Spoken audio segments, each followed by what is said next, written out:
So Jesus fulfilled the law. What does that mean? Well, again, the illustration of a glass half full, and we fill it to the full, complete, to satisfy, to make full. All right, let's take a look at it.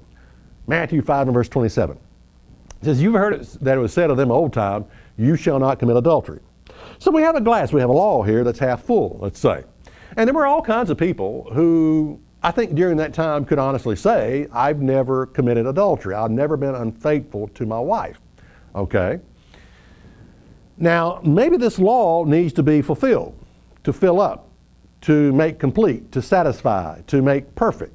Okay? So Jesus comes along and says, but I say unto you, that whosoever looks upon a woman to lust after her commits adultery with her already in his heart. So you mean if I fantasize, if I look at pornography, I'm guilty? In other words, Jesus is talking about the spirit of the law, what goes on between the ears. There's the letter of the law that says don't commit adultery.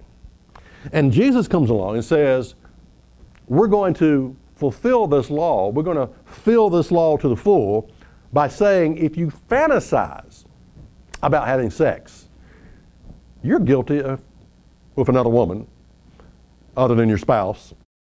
You're guilty of committing adultery.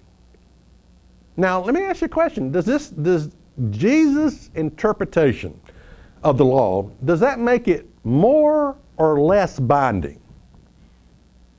Well, it makes it more binding because Jesus is talking about what's going on between the ears, what you think about. And again, I think most religious people, when they talk about, well, Jesus just fulfilled the law, and I'm not, I think what they mean is that what they're looking at it is like, I'm not obligated to keep it, is the way they look at that.